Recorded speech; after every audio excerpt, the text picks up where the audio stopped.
Hoje a gente vai falar um pouquinho sobre controle de infecção, né? Os temas de hoje vão ser variados, a gente vai até entrar um pouquinho na área de biossegurança, quando falar de precauções, tá? Mas contempla aqui principalmente a questão da legislação, da 2616, a gente também, como eu falei, a questão da precaução, né, de todos os tipos de precauções, padrão específica.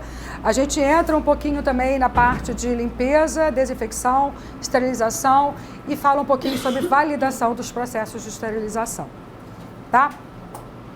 Bom, então vamos começar. Quem tiver dúvida pode falar na hora, tá, gente? Não carrega dúvida não, porque mesmo que a gente passe um pouquinho da hora, a gente vai tirando as dúvidas aqui para não carregar as dúvidas, tá? E aí eu pretendo ainda responder aí com vocês ainda hoje. Bom, a gente vai começando a falar da lei que vigora, a parte de controle de infecção, que é a legislação, a lei 2616, de 12 de maio de 98. Ela não começou como 2616, né? Ela começou com 1930, lá na década de 80, e na década de 90 ela virou a ser 2616. O que essa lei estabelece, né? O que ela visa? Qual o objetivo dessa legislação na área de controle de infecção? Ela estabelece ações mínimas de controle de infecção com o objetivo de reduzir o máximo de incidência. Podemos zerar controle de infecção dentro de um ambiente hospitalar? Por que não? Por que a gente nunca pode zerar? Por mais que a gente tenha todos os controles possíveis e imaginários. Porque a infecção, né, a maior causa de infecção, ela é endógena. Né? O que eu quero dizer com isso? Inclusive, isso foi questão de concurso uma vez. Qual é a maior causa de infecção relacionada à assistência à saúde? O que quer dizer uma infecção endógena? É proporcionada pela própria condição do paciente. Que condição é essa? Condição de baixa imunidade. Tá? Então, um paciente tem a mesma condição, tem a mesma condição que outro paciente, mas quem vai adquirir infecção é aquele que é mais suscetível, isto é, aquele que tem mais baixa imunidade. Então, essa legislação, ela estabelece também, né, que deve ser adotada em todo o território nacional, independente da instituição, seja pública ou seja privada. Tá? Então, todos os estabelecimentos, as instituições de saúde devem seguir à risca essa legislação, que na verdade eles falam controle de infecção hospitalar, mas que agora eles falam a questão de infecção relacionada à saúde, então IRAS. Né? Então, o termo controle de infecção, ele está sendo abolido, né? E aí está se relacionando à assistência à saúde. Por quê? Nem sempre a infecção ela é adquirida no ambiente hospitalar. Você pode ter uma instituição de ambulatório, com alguns procedimentos, você pode ter o próprio home care, que tem alguns procedimentos, e pode levar a infecção relacionada à assistência que você prestar. Tá? Então, essa definição de assistência relacionada à saúde hoje é mais aceita do que controle de infecção hospitalar. Tá?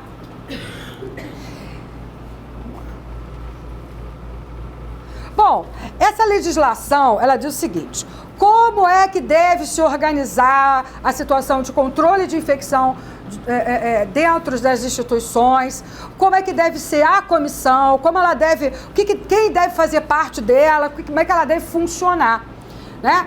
Então, deve ter um programa de controle, toda instituição de saúde ela deve ter um programa de controle de infecção, e dentro desse programa deve dizer como é que vai funcionar a comissão. Então, a comissão, ela tem profissionais de saúde de nível superior. Então, também caiu uma vez em questão de concurso. Quem faz parte da comissão de infecção? Aí colocaram lá técnico de enfermagem. Não pode fazer parte o técnico de enfermagem da comissão. Sempre os profissionais de saúde, eles deverão ser de nível superior. Tá? Então, se a gente for colocar aqui, vamos lá. Primeiro, eles colocam o seguinte: se eu for colocar a comissão no organograma, vamos supor que aqui estivesse, vamos supor que aqui é a direção do hospital, e aqui eu tivesse...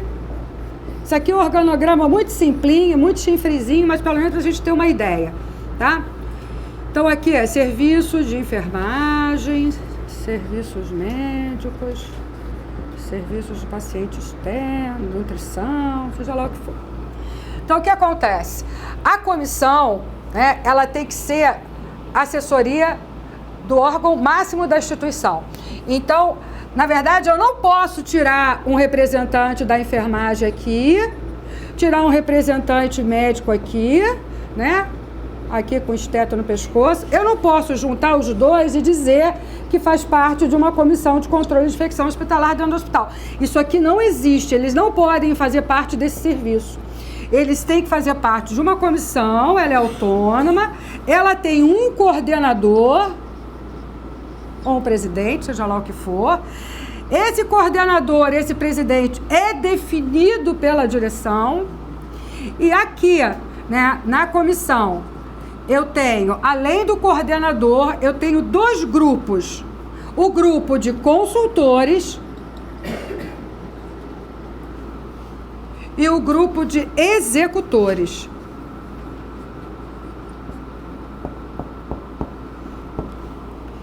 Quem são os consultores? Os consultores, eles são 5 profissionais, sendo que 4 profissionais são da saúde. Então, a gente tem aí um representante de enfermagem, se é de nível superior, tem que ser o enfermeiro. Um representante da área médica, se tem que ser de nível superior, logicamente tem que ser um médico. Um representante do serviço de farmácia, um farmacêutico. E um representante do laboratório de microbiologia. Isso da área de saúde, só que tem um 5º elemento, que é um administrativo. Esse administrativo pega em concurso. Porque quando ele pergunta, isso já foi questão de várias vezes de prova, quando ele pergunta quem faz parte dos membros consultores da CCIH, ele vai lá e coloca todos os profissionais e coloca o administrativo. Só que as pessoas não se atentam que esse administrativo também faz parte do grupo de consultores. Então, isso já foi uma pegadinha de vários concursos. Se atentem para isso. Tá ok? Tudo bem? Oi? Esse administrativo é nível superior. Olha, todo mundo pergunta isso. Na legislação, a pergunta dela foi o seguinte: o administrativo é de nível superior? A legislação não fala se é de nível superior. Ela diz que os profissionais de saúde têm que ser de nível superior. E ela bota mais um administrativo. Mas em nenhum momento ela diz que o administrativo tem que ser de nível superior. A bem da realidade, o que a gente costuma ver nos hospitais não é isso. É um administrativo mesmo para lidar com toda a parte burocrática. Mas em nenhum momento ela diz que tem que ser de nível superior. Os profissionais de saúde, sim. E isso já foi pegadinha de prova. Porque eles já perguntaram se o técnico de enfermagem podia fazer parte da comissão. Inclusive até para fazer vigilância epidemiológica. Porque, no caso, é a função dos executores que a gente vai ver aqui. Pergunta. Os administrativos faz parte do consultor. Dos consultores. Aí na legislação não fala. Agora, o que é importante que vocês tenham em mente é que os profissionais de saúde necessariamente tem que ser de nível superior, tá? Isso aí tá bem definido lá. E eles são escolhidos por quem? Ah, boa pergunta. Por esse aqui, ó. Quem ele faz a assessoria máxima. Ele coloca o seguinte, aqui, ó. O Programa de Controle de Infecção Hospitalar deverá constituir a Comissão de Controle de Infecção, que nós vimos aqui que tem um coordenador, o grupo de consultores e o grupo de executores, né? Os executores. E deverá ser órgão de assessoria máxima da instituição e de execução das ações de controle de infecção hospitalar. Então, quem define aqui, né, que vai fazer parte da a comissão é a assessoria, a quem ele vai assessorar, que é o órgão máximo, geralmente a direção do hospital. Tá? Então, quem define que vai fazer parte da comissão é essa direção. Tá certo?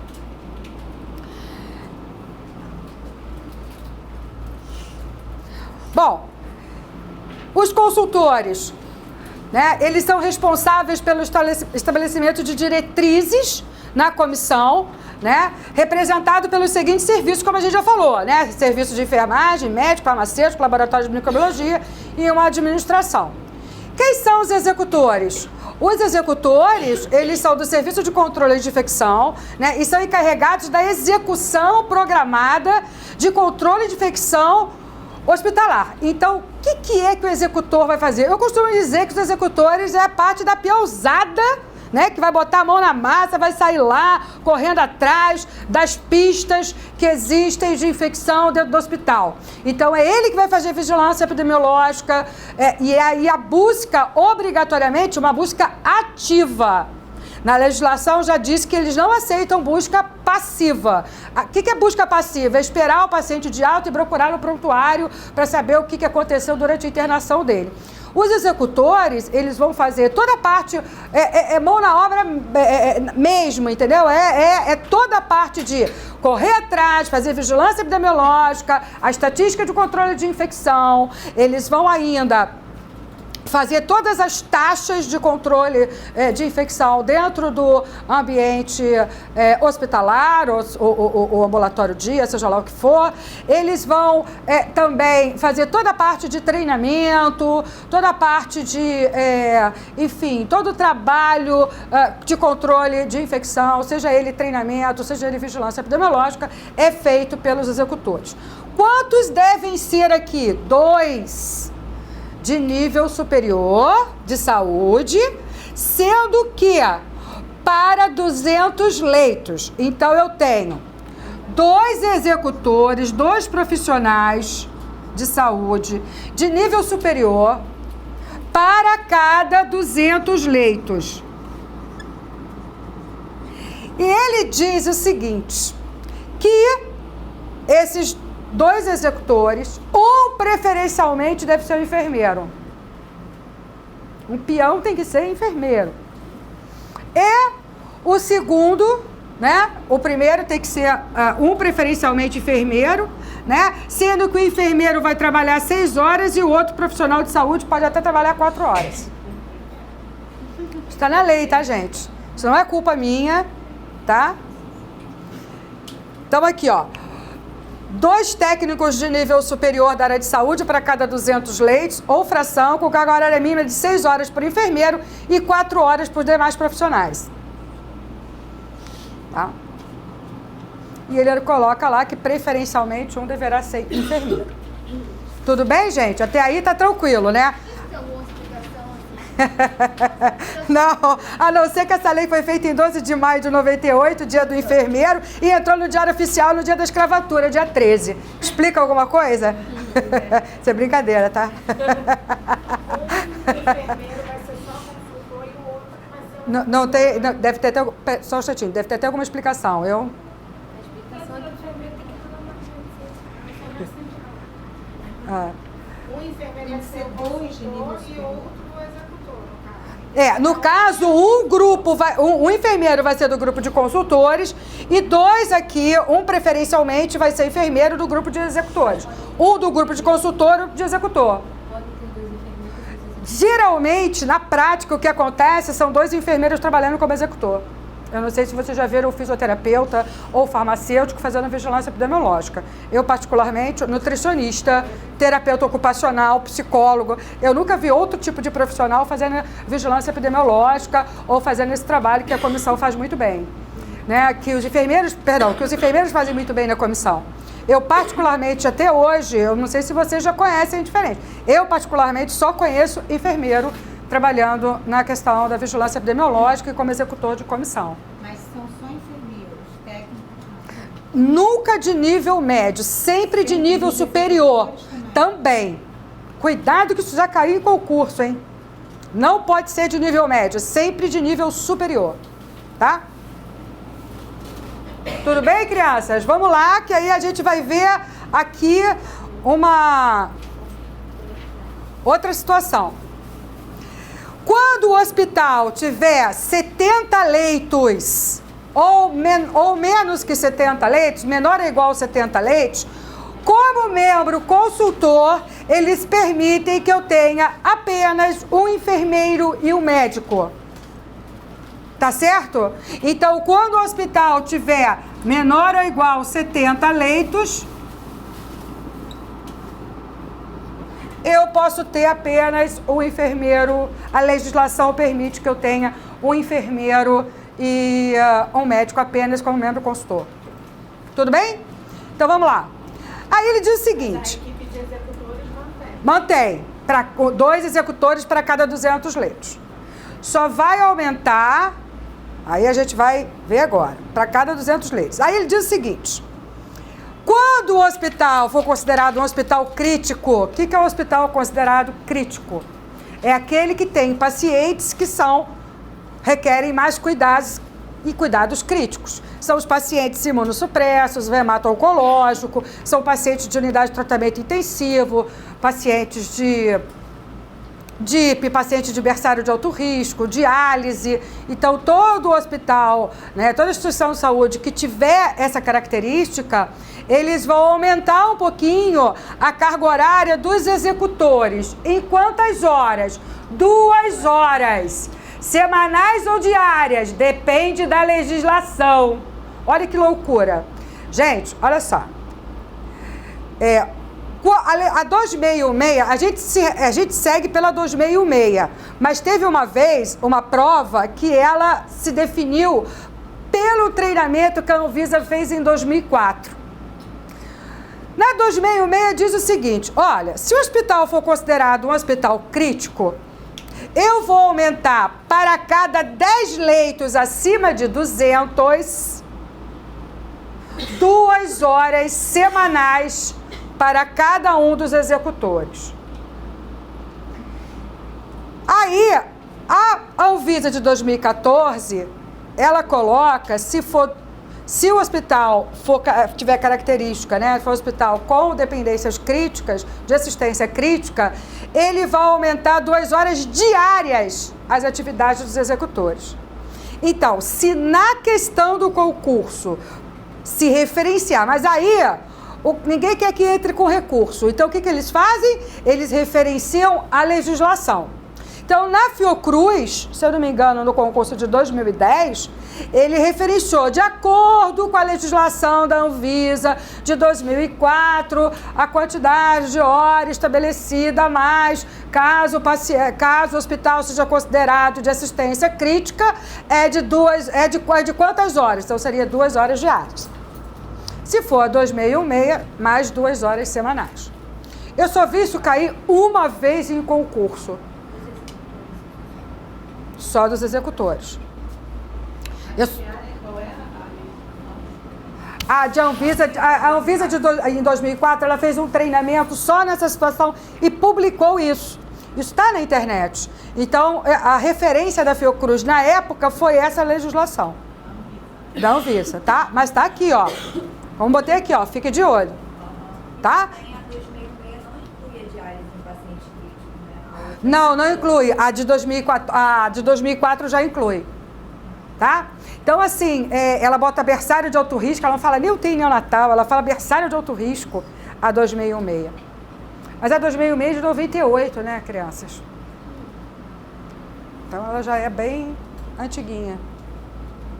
Vamos lá. Quais são as competências da Comissão de Controle de Infecção Hospitalar? Bom, se a gente imaginar que todas as situações relativas a controle, né, de infecção ligada à assistência à saúde é de competência da da comissão, tudo relacionado a controle de infecção está relacionado com esse grupo aqui. Inclusive diagnóstico de infecção relacionada à assistência à saúde. Não é qualquer profissional que pode simplesmente dizer aquele paciente está com infecção relacionada à assistência à saúde. Não. O diagnóstico tem que ser feito pela comissão. Como o diagnóstico é uma prerrogativa médica, né, logicamente o médico da comissão é que vai estar responsável por esse diagnóstico de infecção relacionada à assistência à saúde. Ok? Então, vamos lá ver quais são as competências. Se a gente vê que se a gente está falando aqui que quase tudo relacionado ao controle, quase tudo no sentido de definir, fazer a supervisão, definir normas e rotinas, tudo isso está vinculado à Comissão de Controle de Infecção. Então, vamos lá. Elaborar e aprovar regimento interno de controle de infecção. Competência da comissão. Adequar e supervisionar todas as normas e rotinas técnicas, tudo ligado a controle de infecção. Então, vamos dar um exemplo aqui. Se existe aí uma infecção, um surto, e esse surto precisa ser definido, o que vai ser feito em relação às precauções. Então, essas normas são definidas pela Comissão de Controle de Infecção para o hospital ou para a instituição inteira, tá? Cooperar com o treinamento e educação continuada, lembrando que quem vai fazer isso são os executores. Cooperar com o treinamento, já falei, definir junto com a comissão de farmácia toda a política de antimicrobiano e uso de desinfetantes, saneantes, né? Tudo definido pela comissão. Por exemplo, como é que deve ser feita a limpeza das incubadoras dentro da UTI neonatal? Então, isso deve ser feito junto com a comissão para se definir quais são as linhas de atuação para a desinfecção daquela unidade, tá? Das incubadoras daquela unidade. Outra relação, a questão da política de antimicrobiano. Todo antimicrobiano prescrito deve ter autorização para ser liberado pela CCIH para ser administrado no paciente. Isso, tá? Por isso que tem o farmacêutico também. Porque o que acontece?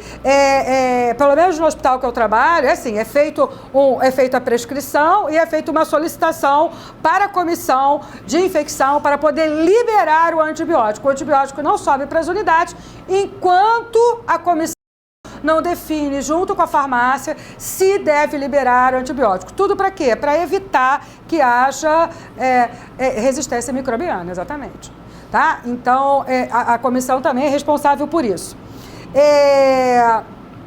Elaborar e supervisionar a implantação de medidas para prevenção de transmissão de micro-organismos, a gente acabou de falar sobre isso, principalmente em relação a precauções e isolamento de doenças transmissíveis. Eu lembro que na época de H1N1 nós recebemos 5 manuais diferentes do Ministério da Saúde, cada semana saía um diferente e a gente ficava enlouquecida porque a gente nunca sabe o que vai fazer agora, gotícula, aerossol, usa máscara, não usa máscara, descarta a máscara. Então, assim, a comissão ela vem acompanhando todo essas situações de precauções para estar informando, divulgando e treinando o pessoal dentro do hospital. Criar um programa de prevenção de assistência aos funcionários que sofrem assistência com material contaminado com sangue e secreções, também é a função da comissão. Comunicar o organismo de gestão do SUS quando o hospital não tiver um núcleo de epidemiologia, é a comissão que vai fazer o registro das doenças de notificação compulsória, tá? Também vai ajudar nos programas de vigilância agrava a saúde, como farmacovigilância, tecnovigilância, hemovigilância e ainda no tratamento de resíduo e no controle de contaminação ambiental. Quando a gente fala da Lei 306 de 2004, que é a lei que fala de resíduo, que a gente vai falar na próxima aula, que fala sobre a questão da biossegurança, a comissão, aí todo mundo pergunta, a comissão, ela é responsável por montar um gerenciamento? Não. Quem monta, faz todo aquele planejamento, né, de gerenciamento de resíduo dentro da unidade é uma gestora dessa situação.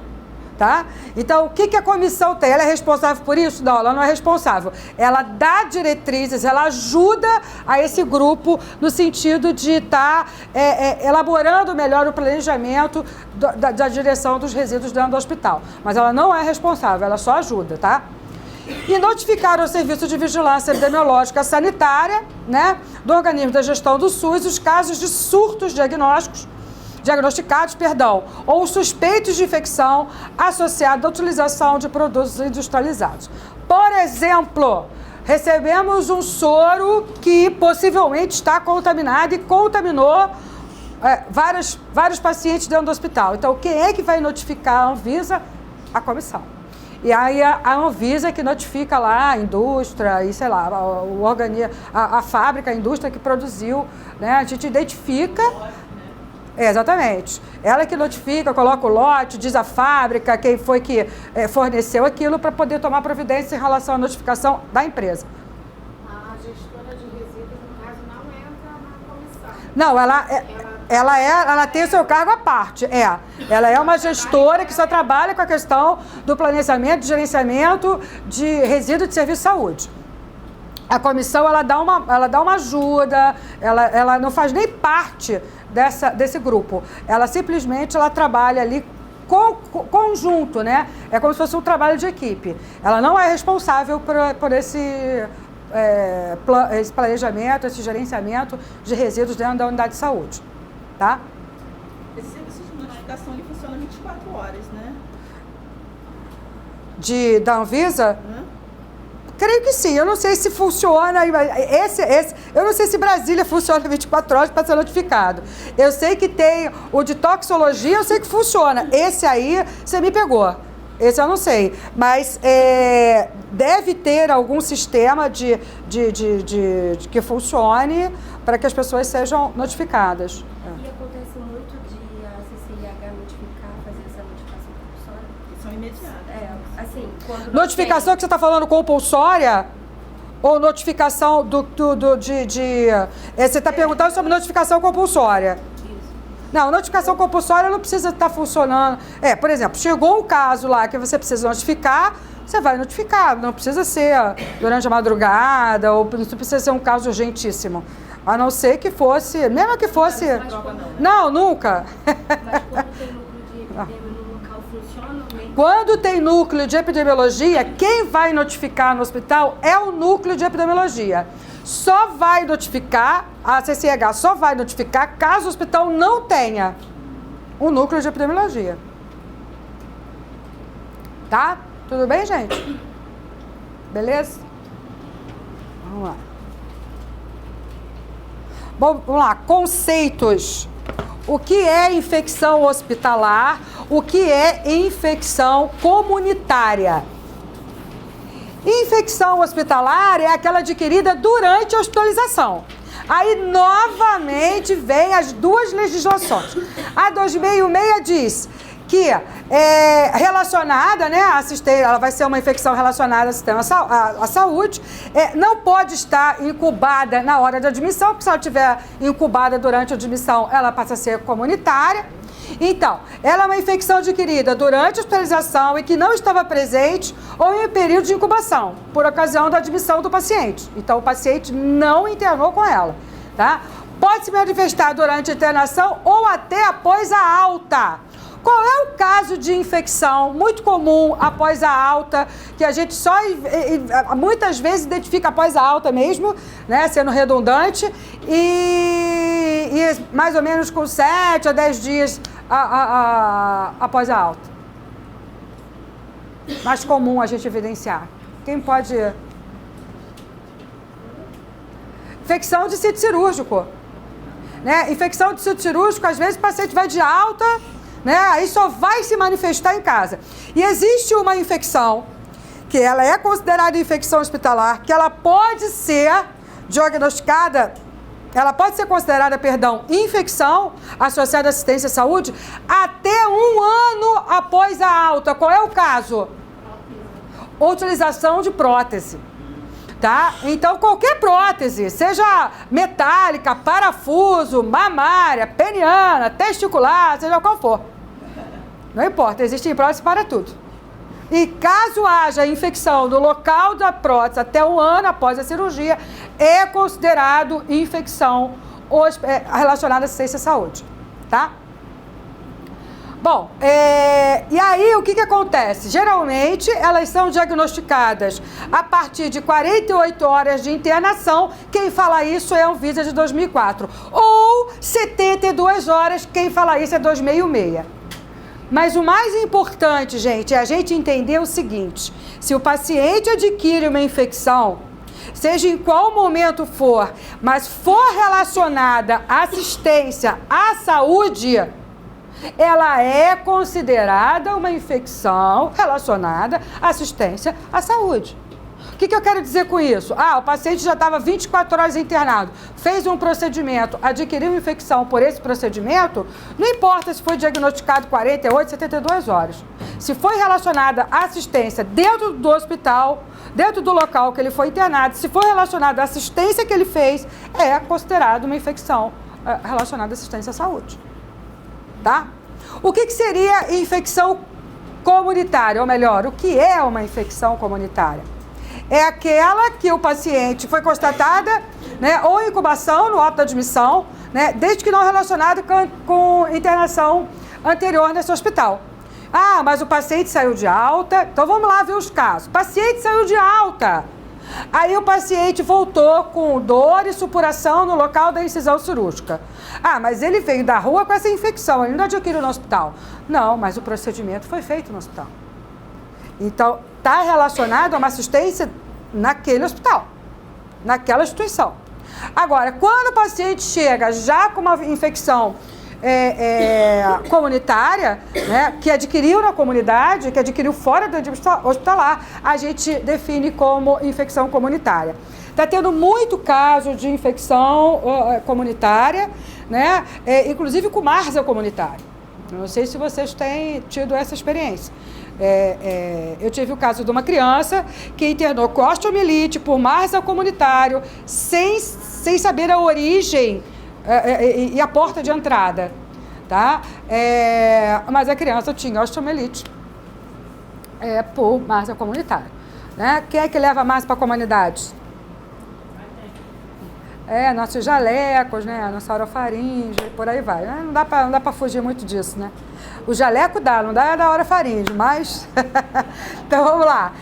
Então, aí tem duas situações aí bastante relevantes, duas situações que caíram no concurso. Quais são? Olha só.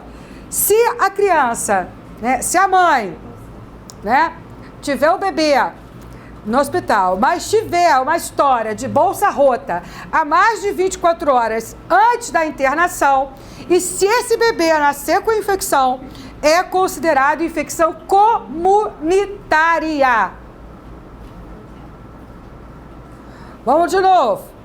Se a mãe interna com trabalho de parto, mas tem uma história de bolsa rota há mais de 24 horas antes da internação, e se o bebê tiver infecção, essa infecção do bebê vai ser considerada infecção comunitária. Tudo bem, gente? Outra coisa, se o bebê nascer com alguma infecção transmitida por via transplacentária, essa infecção também é considerada comunitária. Exemplo: citomegalovirose, toxoplasmose, rubéola, herpes. Tá? Tudo isso aí é considerado infecção por via transplacentária. Infecção Comunitária. Tá? Aí ele coloca uma outra situação aqui, que é... Se você, por exemplo, vamos dar o caso dessa menina que tinha uma infecção, uma osteomielite por Marsa comunitário. Na internação foi feito esse diagnóstico e aí durante o tempo dela de internação a configuração mudou completamente porque ela tinha um pertuito fistuloso e aí começou a drenar um exudato purulento, amarelado, e aí fizeram uma cultura e perceberam que essa menina, ela tinha também pseudomônias, que não foi diagnosticado no momento da internação. Essa pseudomônias é o quê? Infecção o quê? Hospitalar. O Marsa comunitário veio da comunidade. Mas se ela adquiriu, mesmo que seja no mesmo local, aquela infecção por pseudomônias é considerada infecção hospitalar. Tudo bem, gente? Ô, Alma, começou a trabalhar com enfermeiro, que diferença quando era residente, né? Antes da residência, né? A gente muda depois que vira enfermeira. Fica sem dormir. Que diferença, né, Bruninha? Tem nem mais força pra falar. Falava, isso aqui quando eu tava fazendo preparatório pra residência, gente, falava. Essas aqui, ó, não parava agora, estão tudo assim, murcha. Começaram a trabalhar como enfermeira. Antes era tudo acadêmica de enfermagem. Gente, falando agora sobre higienização das mãos. Tá? Na questão da higienização das mãos, nós temos aí algumas considerações até para falar um pouquinho antes da condição da própria higienização. Bom, primeiro a RDC 50. A RDC 50 ela fala sobre edificações da área de saúde, né? E essa RDC 50 ela diz o seguinte, que deve-se usar uma pia para cada 2 leitos, né? E 2 pias para cada 2 enfermarias. Então, isso aí é o mínimo que a RDC 50 coloca para a higienização das mãos. O uso de soluções preconizadas para a higienização das mãos são 2. O gluconato de clorexidina e o PVPI, que é o polivinilperolidona iodo. Por que eu gosto de frisar bastante isso, gente? Porque já teve aluno que me perguntou, mas o PVPI não saiu de linha? Mas o PVPI não se usa mais? Não. O Ministério da Saúde, ele preconiza essas 2 soluções antissépticas. Inclusive, foi questão de concurso já uma vez. Aliás, várias vezes. Quais seriam as soluções preconizadas pelo Ministério da Saúde para a higienização das mãos? Tá? Triclosan para a higienização das mãos, ele bota... Claro, tem lá a água e sabão. A água e sabão, pode ser que sabão for determinado. Agora, como antisséptico, ele determina 2. O gluconato de clorexidina e o PVPI. Tá? O gluconato de clorexidina é 2 a 4%. Logicamente, se é para higienização, ele é com sabão, então é o desgermante. E o PVPI, ele é a 10% com 1% de iodo ativo, também com sabão. Tá certo? PVPI 10%. Com 1% de iodo ativo.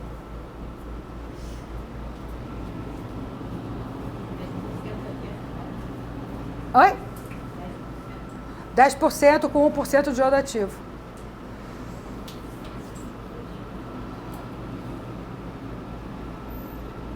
Vamos lá.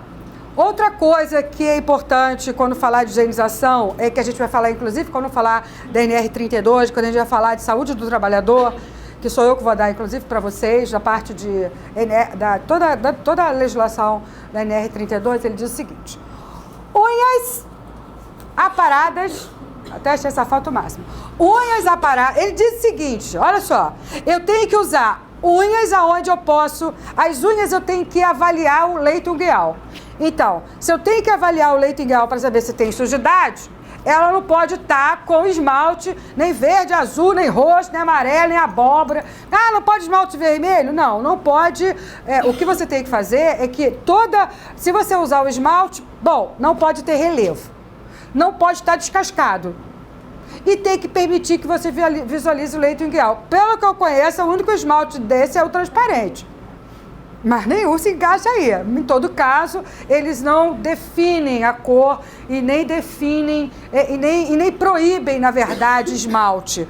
Eles só dizem que tem que permitir a visualização de leito ungueal, não pode ter nenhuma florzinha, nem strass, nada disso, nenhum relevo e não pode estar descascado. Isso é fato. E as unhas têm que estar cortadas, de preferência mais rentes, para poder... E não pode luvas... não pode unha postiça. Acrigel fora da parada, entendeu? Isso não é permitido dentro da instituição de saúde. Então, não pode, inclusive passível de multa, tá, gente? Inclusive adornos. Todo e qualquer tipo de adorno. Não brinquinho. Brinquinho pequenininho, não, nenhum. Nem brinco. Eu recebi uma foto de uma ex-aluna nossa que fez residência aqui no Rio e agora está morando no Barreto, também fazendo residência lá. Eu fiquei espantada que todas as residentes de lá, todas com calçado NR32, né? Todas de cabelo preso e nenhuma com adorno. Eu falei, aonde é este planeta? Todo mundo seguindo exatamente o que tem que ser. Mas a NR32 segue exatamente isso. É o Hospital de Oncologia de Barretos. Então, eles seguem rigorosamente a NR32, o que eu achei o máximo, né? Outra coisa que ele coloca também, né? A gente já falou das unhas curtas. Toda vez que tiver contato com sangue, secreção, pele não índica e mucosa, logicamente a gente tem que estar protegido, mas a gente vai falar disso quando falar de precaução padrão. né? As luvas, elas têm que ser retiradas imediatamente após o uso, principalmente se elas estiverem sujas, né? Não é para reutilizar luva descartável e não é para lavar luva. Ai, professor, isso é uma loucura. Eu já vi gente lavando luva na pia, né? Em vez de lavar a mão, ficou com preguiça de lavar a mão, abriu lá e lavou a mão com a luva e demandou, tá? E não usar adorno, a gente acabou de falar, né? Ané, nada disso.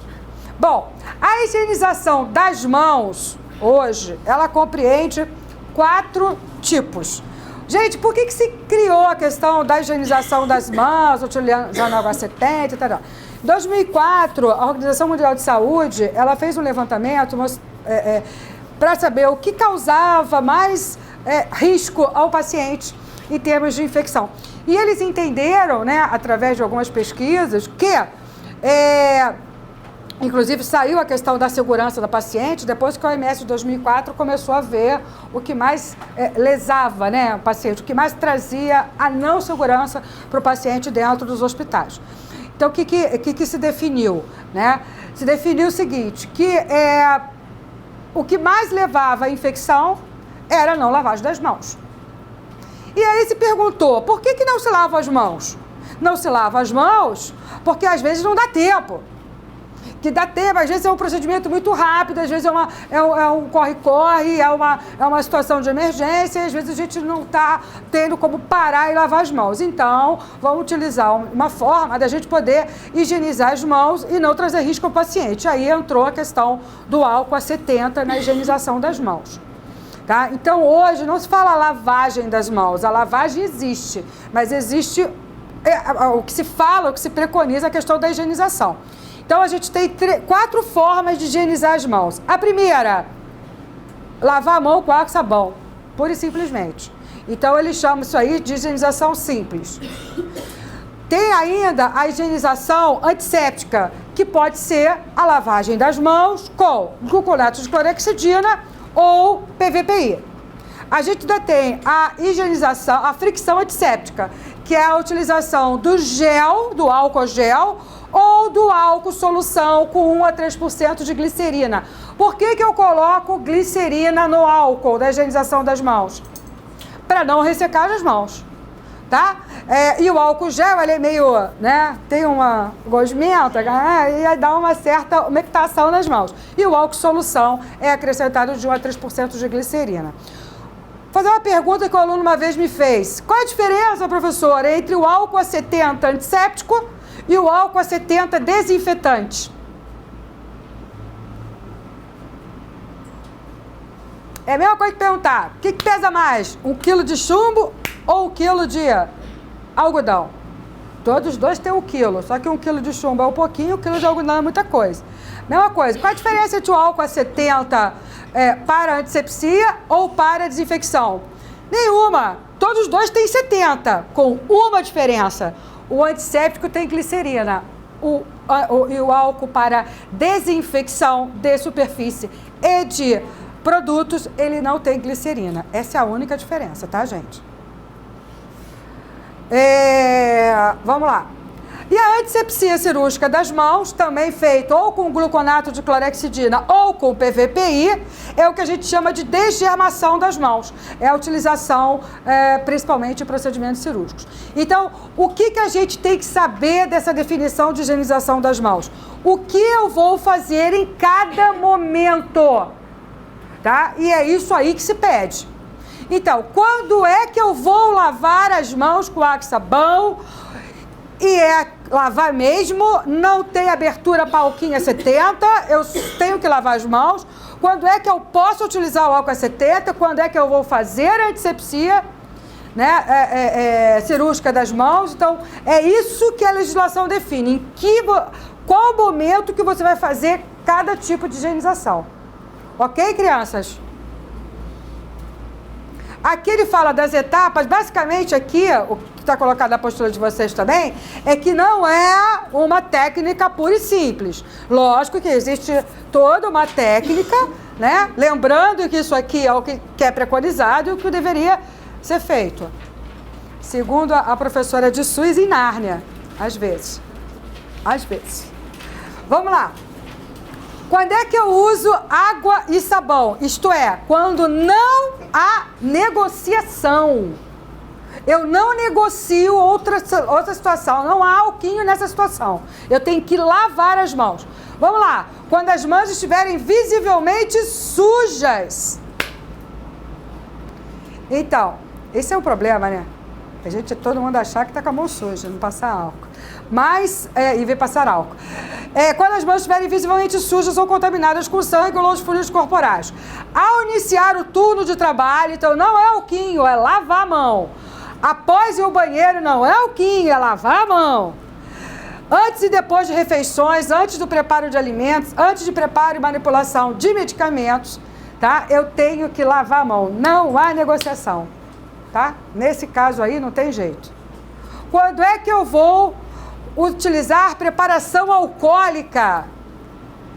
Quando a mão estiver visivelmente limpa, ou pelo menos eu acreditar que ela está, né? Que dá no mesmo. Então vamos lá.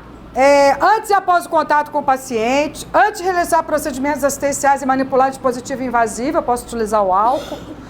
Antes de calçar a luva para inserção de dispositivos invasivos que não requerem preparo cirúrgico. Se eu esperar secar e se o álcool gel não grudar na mão, também está ótimo.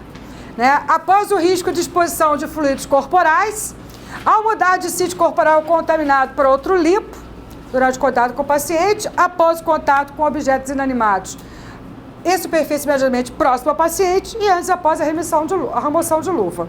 Antes e após a remoção de luva também é meio over, né? Por causa do talco.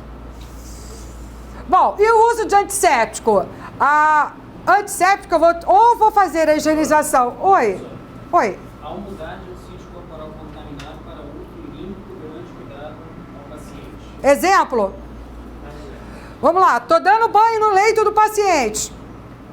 Vou dar um banho no leito. O paciente está com a fraldinha encharcadinha. Né? E aí eu vou lá, faço a limpeza do paciente. Né? Estou lá com a minha luva de procedimento. Então eu faço lá a limpeza do paciente. Então, quando eu vou dar continuidade na atividade do banho do paciente, certo? Eu vou usar a mesma luva? Eu tenho que tirar a luva. Se eu contaminar a minha luva, as minhas mãos, e aí ela tem sujidade, eu vou lá e lavo. Porque eu não posso passar álcool. Agora, se eu vou mudar para outro sítio, aí eu limpei o paciente antes de dar o banho no paciente, no leito. Então, se eu sujei a mão, eu vou lá, lavo as mãos e recoloco outra luva. Se eu tenho as minhas mãos visivelmente limpas, eu posso tirar aquela luva, passar o álcool e recolocar uma luva. Sempre pedi que fosse de limpo para contaminado. Não, Anjinho, mas assim, o que acontece? Nesse caso, aí você está falando de assistência. Quando eu vou fazer um curativo no paciente, né? Então, vamos supor, vamos lá, um abdômen. Um abdômen tem incisão cirúrgica, tem uma colostomia. Então, o que eu vou fazer primeiro? O procedimento primeiro é incisão cirúrgica, depois eu troco lá a bolsa da colostomia, certo? Nesse caso é válido o que você está falando, totalmente válido. Mas ele diz, de um sítio contaminado para um sítio limpo, eu dei um exemplo que é um exemplo rotineiro, que você muitas vezes está lá fazendo a limpeza no paciente e vai dar continuidade na assistência, não vai dar contaminado, com fezes, com urina, com exudato. Eu entendi que nesse caso não se poderia usar o álcool. Eu entendi assim. Entendi que só o segundo caso poderia, no caso do sítio cirúrgico, para a colostomia. Não, se você está no... Não poderia, eu achava que Não, você pode utilizar. Agora, assim, isso que está colocado na legislação. Eu, particularmente, lavaria as minhas mãos com água e sabão. Porque a luva de procedimento, tem sempre microfuros que você nunca sabe, né, se você está se contaminando. Então, é interessante, realmente, que lave, higienize as suas mãos com água e sabão, se sai de um sítio contaminado. Mas a legislação permite que você utilize o álcool. Tá? O que é? É uma pena, né? Mas eu já vi gente fazendo isso. Limpando o paciente e continuar o banho. Mas o que que acontece? As pessoas... Só que as luvas têm microfuros e elas acabam contaminando embaixo. Bota aquela tática guerreira de colocar várias luvas em E vai, limpou o cocô, vai lá, tira a luva, bota, continua o banho. Se tá microfuro, tá contaminado. Tirando e já tá com outra por baixo, continua. Ou então tá no bolsinho, né? O bolsinho que vai o celular, que vai a caneta, que vai o lanche, que vai tudo. Mas tá de capote, Então vamos lá. Então o uso de antisséptico eu vou utilizar na higienização antisséptica das mãos. E aí eu vou fazer o quê? Eu vou lavar as minhas mãos. Em vez de ser com sabão, eu vou lavar com antisséptico. Qual o caso que eu utilizo o antisséptico na higienização das mãos? Em caso de surto e em caso de precaução de contato com bactérias multiresistentes. Então, nesse caso, eu vou ter que higienizar as minhas mãos com água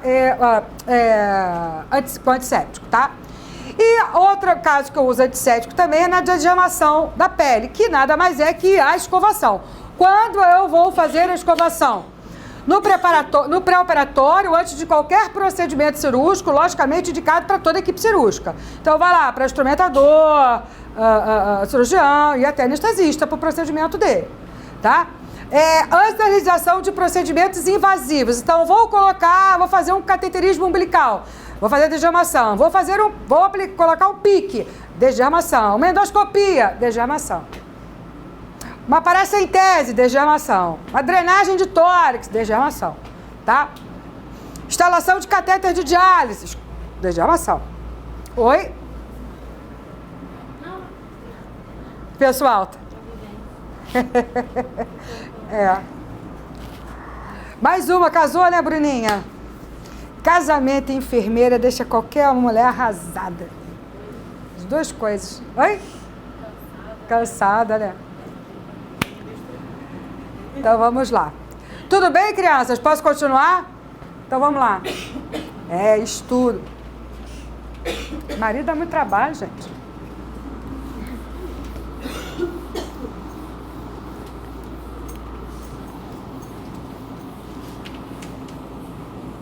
Pedi Gabriel para apagar isso. Marido dá muito trabalho. Ai, que eu morro encalhada. A gente arranja marido, casa, se acha a gente grande, né? Aí agora tá vendo concurso, né? Espero que não tenha filho. Mas se vier, você já tá com o seu concurso, tá bom. Vamos lá, gente. Vamos falar um pouquinho sobre precauções, né? Então, nas precauções, eu tenho as precauções padrão e as precauções por modo de transmissão, que a gente chama também de precauções específicas. Então, a gente tem aqui precauções.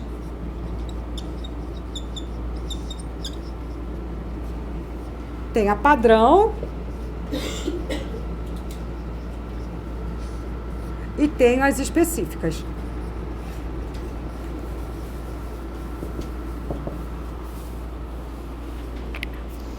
Vamos lá. Precaução padrão. O que define ser precaução padrão? Eu costumo dizer, o pessoal não tem ninguém na minha época aqui, né? Porque eu me formei na década de 80, mas na década de 80 não existia precaução padrão, não, crianças. Em todos os sentidos. O banho era dado com a luvinha de toalha. Luva é só usada em 3 situações: curativo, sondagem vesical e era luva estéreo. Curativo, sondagem vesical e aspiração traqueobrônquica. Então, precaução, a gente chama de precaução, não existia nessa época, né? Ela veio aí com o advento da AIDS, né? Que as pessoas começaram a se preocupar com a questão da transmissão da doença, principalmente pelo sangue e secreções. Então, as pessoas começaram a se preocupar muito na década de 80, obrigada, por causa do aparecimento da AIDS, né? Apesar de ser uma doença que na época teve um estigma muito grande por ser definida como uma doença apenas de homossexuais e de travestis, né? Com o andar da carruagem, vi que a coisa não era muito bem assim, né? Então, as pessoas chegavam com uma infecção muitas vezes pulmonar, uma infecção respiratória, né? Uma infecção do trato gastrointestinal, com emagrecimento, infecções repetidas, e não sabiam a origem. No início foi muito assim. E muitos heterossexuais, né, considerados heterossexuais perante a sociedade, que tinham relações homoafetivas e pouca gente sabia. Então, esse foi um grupo que assustou bastante na época, na década de 80, e tivemos vários casos. Eu peguei o início da AIDS, peguei vários casos, né, de famílias inteiras, né, de filhos já estarem contaminados, porque já estavam há muito tempo e não sabiam, e as crianças nasciam e ninguém sabia que já tinha passado para a esposa e já tinha... e os filhos já estavam contaminados. Eu tive muitos casos assim na década de 80. Né? Meu primeiro caso, quando eu era acadêmica de adulto, foi de um homem casado com 4 filhos, né? Por causa... e aí demorou até muito tempo o diagnóstico, porque ele era peão de obra e ninguém podia imaginar. E depois, no final, quando o médico já estava né, já sem saber o que fazer, botou ele na parede, eu falei, eu já não sei mais o que vou pesquisar. Ele ficou 3 meses internado. E aí botou ele na parede de fato e ele acabou confessando que ele gostava de se relacionar com travestis. E aí teve que contar para a esposa, enfim, foi aquela situação. Mas, logicamente, a esposa infectada, né? Então, assim, nessa época as pessoas começaram a ficar muito apreensivas e como toda doença que aparece dá muito pânico, as pessoas tinham pânico, né, de cuidar dos pacientes com HIV. E aí começou-se a pensar na questão assim, olha, todo paciente que chega dentro do local para ser assistido, ele é um potencial contaminado. Eu não posso ter certeza, né, se ele é ou não. Eu tenho que ter precaução para tudo. Então, eu tenho que ter precaução para quê? Eu tenho que ter precaução para secreções, excreções, sangue, fluidos corporais, membrana mucosa e pele não íntegra.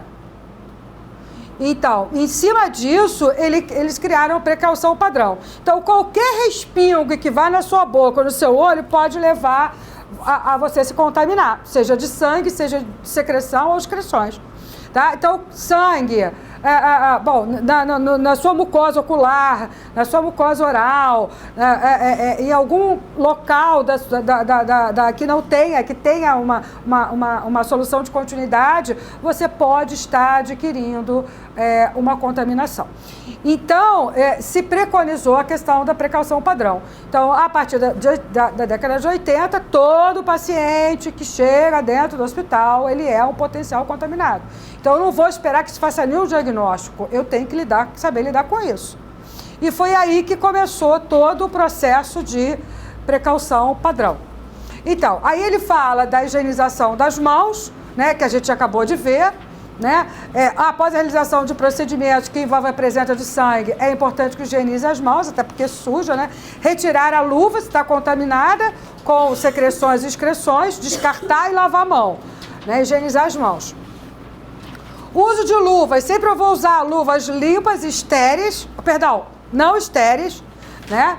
Quando existir a possibilidade de contato com sangue, fluidos corporais, secreções, excreções, membrana mucosa, pele não íntegra ou qualquer item contaminado.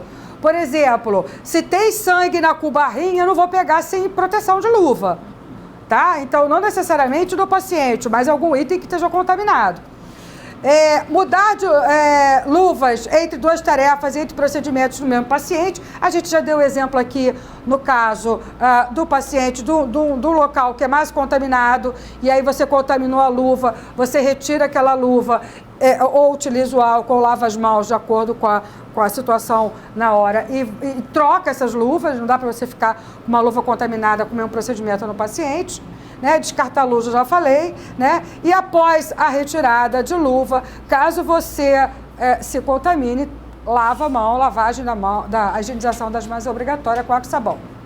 Também vou utilizar a máscara, né? E o protetor de olhos ou até um protetor de face, se for necessário. Para quê? Como eu falei, para não cair nenhum fluido, nem no meu olho, nem na minha mucosa oral. Quando eu trabalhava no ambulatório e eu fazia a irrigação das feridas, principalmente com jato, até para fazer um desbridamento mecânico através da força do jato, muitas vezes aquele jato batia e voltava, né? Então eu utilizava sempre na realização dos curativos a máscara, né? E o protetor de olhos, né? Para não ter risco de me contaminar com esse procedimento. E logicamente eu usava um aventalzinho e uma luvinha de procedimento, tá? Uso de avental limpo, não estéril também. Vou fazer o procedimento, vou utilizar o aventalzinho, né? Toda vez, para que serve o avental? Para que eu não suje a minha roupa. Então, se eu for dar um banho no leito naquele paciente, o que se preconiza é que eu utilize o avental, dê o banho no leito. Terminou o procedimento com esse paciente, tiro o avental, boto no hamper e higienizo as minhas mãos. O que não pode fazer é eu dar banho no leito em série com o mesmo avental. Não estou discutindo a prática, estou dizendo que vai cair na prova. Isso na prova você não pode botar. Não é banho sério com o meu avental. Fez o meu procedimento, certo é retirar, jogar no hamper e higienizar as mãos. Ok? Artigos e equipamentos de assistência à saúde, tudo que vê sujo, como eu falei, sujo com sangue, a secreção, deve ser manuseado com proteção. Luva. O ambiente, quando a gente vai falar dos procedimentos de rotina, quando a gente fala de desinfecção, a gente vai falar o que a gente pode fazer, desinfecção de superfície, parará, vai falar sobre isso.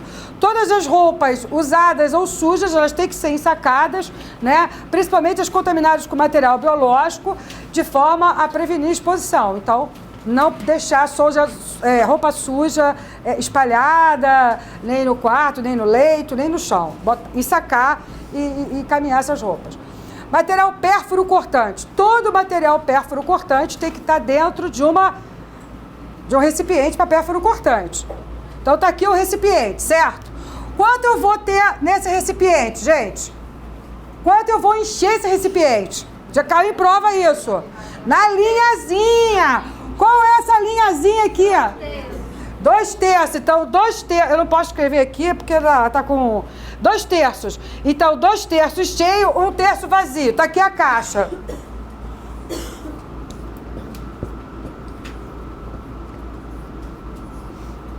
Então, 2/3 cheio, 1/3 vazio. 2/3 cheio, 1/3 vazio. Ou também pode cair o seguinte: de quanto tem que ser esse material pérfuro cortante? De quanto eu tenho que deixar vazio? 1/3 ou 5 centímetros do bocal. Também pode ser isso.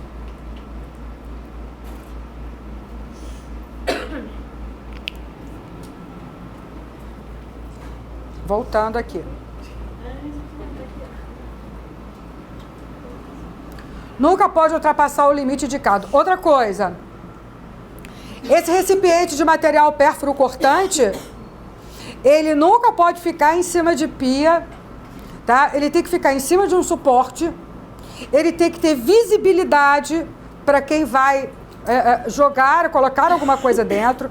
Não posso recapear a agulha, não posso desconectar a agulha da seringa, não posso quebrar a agulha, nada disso. Eu tenho que colocar dentro do material pérfuro cortante seringa com agulha. Tá? Não faça essa cara, não posso fazer nada. É assim que vai cair na prova. Não leve a prática para a prova, tá, gente? Então, assim, muito menos que tem que pegar aquela caixinha e bater para tudo cair, né? Para nada ficar suspenso. Então, sempre tem que deixar e, logicamente, evitar o arrasto dessa caixa, que molha, enfim, tá? Quarto privativo. O que a legislação fala? Olha só. Indicado conforme a orientação da CCH. Mas, nos casos em que o paciente não tem controle de eliminação de fezes e urina, deve ser colocado em quarto privativo com banheiro e pia próprio. Tá? E também, Quando um quarto privativo não estiver disponível, pacientes infectados devem ser alocados com companheiros de quarto infectado com o mesmo micro-organismo. Isso eu quero dizer o seguinte, preciso fazer uma precaução, todos com diarreia por shigella. Então, todos podem ficar no mesmo quarto, os dois, por exemplo, 2 pacientes.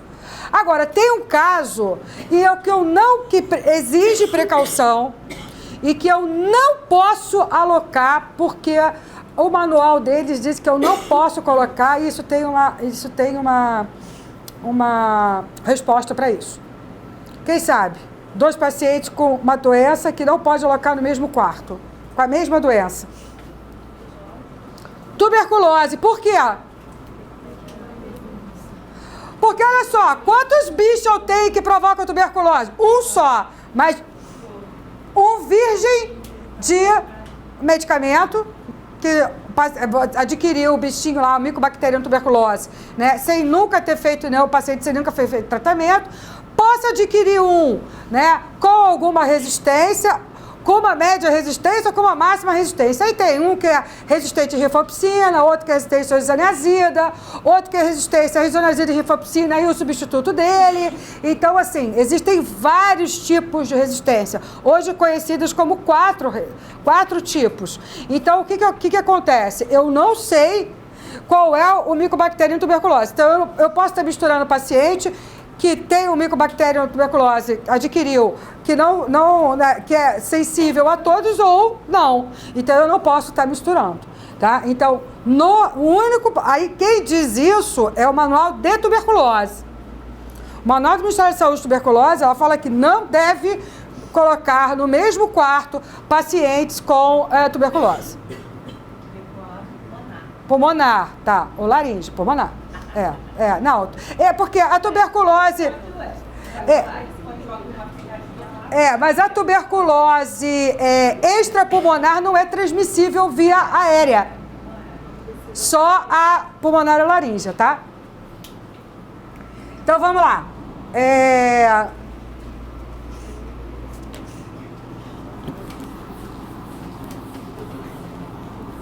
Das precauções... deixa eu só terminar aqui. Então, aqui, precauções padrão. Elas devem ser seguidas para todos os pacientes, independente da suspeita ou não de infecção, né? Então, necessariamente higienizar as mãos, a utilização de luvas e avental, óculos e máscara e o pérfuro cortante, sempre no recipiente com os cuidados necessários, tá?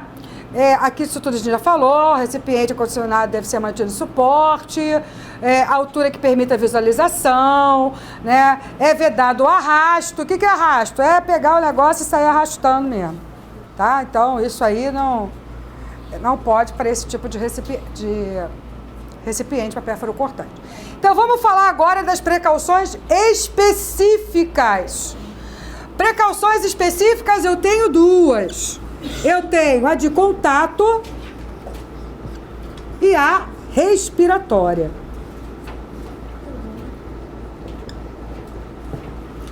Contato. Como é que eu posso ter a transmissão de contato? Eu tenho contato direto e eu tenho contato indireto.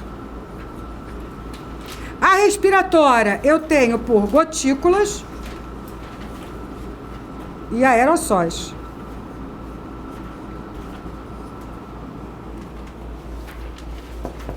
Vamos lá.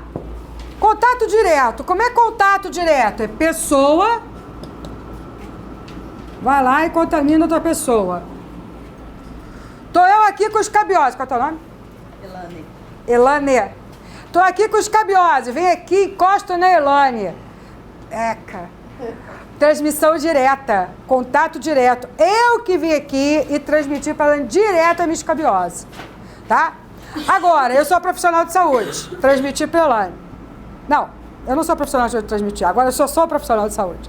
Você tem escabiose. Eu avalio, pego o aparelho de pressão, verifico a pressão nela. Aonde é que ficou a minha escabiose? A minha sarninha? No meu aparelho de pressão. Aí eu venho aqui e verifico a pressão na Mariana. Então, não foi a Elane que transmitiu para a Mariana. fui eu que, através de um objeto, transmiti a escabiose para Mariana. Então, no contato indireto, o objeto, né? Você vai lá, contamina o objeto e o objeto contamina a outra pessoa. Então, o contato indireto, eu tenho aí o objeto que é contaminado e que sai contaminado. Uma vez um aluno perguntou para mim, professor, essa é infecção cruzada? Não deixa de ser. Está cruzando a infecção, levando tudo quanto é material contaminado.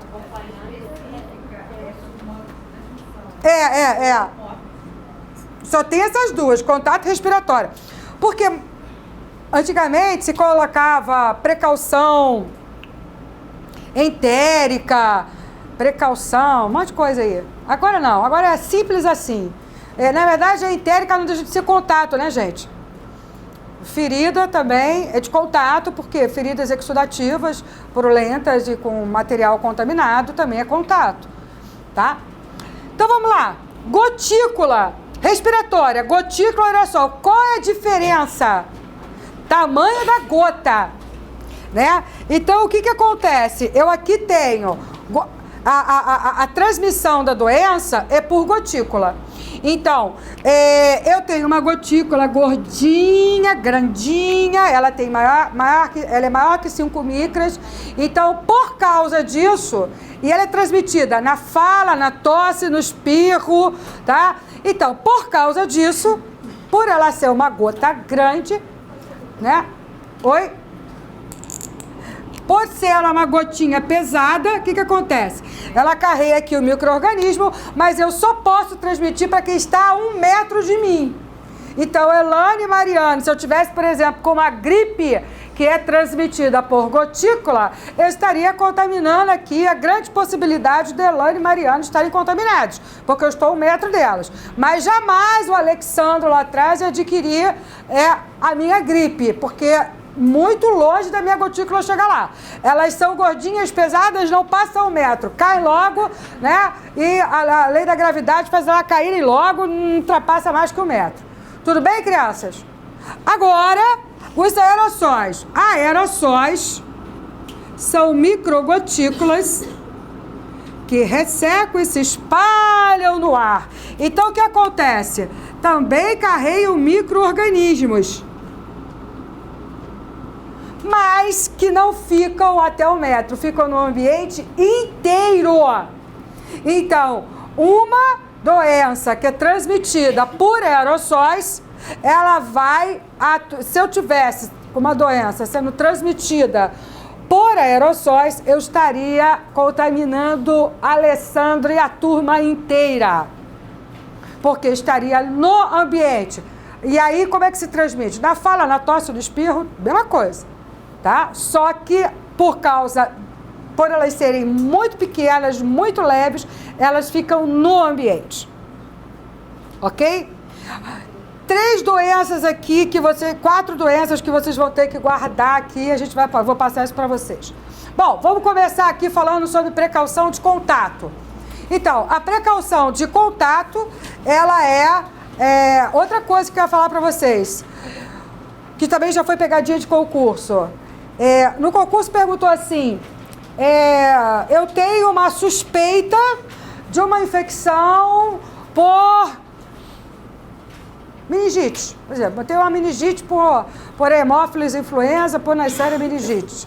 Então, eu tenho uma suspeita. Qual é o posicionamento do enfermeiro mediante essa situação? Vou colocar em precaução, sim. Tá? Ele botou isso aí para confundir, mas suspeita se coloca. Não está confirmado. Precisa colocar? Precisa. Até que prova o contrário se na suspeita, entra. Tá certo? Eu estou falando isso, gente, porque muitas vezes já a realidade não é assim. Se entra com suspeita e depois de muito tempo vai colocar quando se confirma um diagnóstico. E não pode. Manual, exatamente. A suspeita tem que colocar. Até que prova o contrário, você tem que colocar o paciente em precaução. Então vamos lá. A precaução de contato é indicado quando é infecção ou suspeita, né, de colonização de bactérias multiresistentes, micro-organismos epidemiologicamente importantes. Aí no caso a gente tem rotavírus, vírus sincicial, que é o vírus da gripe respiratório, herpes simples, diarreia, né? Pode ser por shigella, salmonella, rotavírus, furunculose, hepatite A, HIV, hepatite B, né?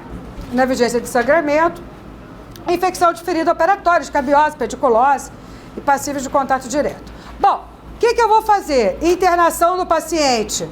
Quando possível, o quarto privativo. Quando possível. Ok. Higienização das mãos. Nesse caso, a gente já viu que precaução de contato, a higienização é com antisséptico, seja PVPI ou clorexidina. Luvas. Sempre na hora de manipular esse paciente, eu vou utilizar luvas limpas, não estéreis. Sempre que entrar em contato, saiu desse paciente, vou retirar as luvas. E o avental limpo, a mesma coisa. Também não tem necessidade de ser estéreo, né? Vou retirar sempre antes de sair do quarto ou na manipulação. O que as pessoas perguntam também? Professora, aquele capotinho que fica lá, são 12 a 24 horas que tem que ficar pendurado. Isso não está no manual. O certo é você usar um capote, né, e descartá-lo, se ele pudesse ser descartável. Mas muitas vezes o hospital não tem essa condição de descartá-lo, então você acaba colocando a data lá, ele dura 24, 12 horas, toca no plantão, etc e tal. Isso é uma coisa que a gente utiliza para a nossa prática diária. Isso não é o que vai cair na prova. Usou descartar. Infelizmente, a gente não pode fazer isso, mas é isso que cai na prova. Tá?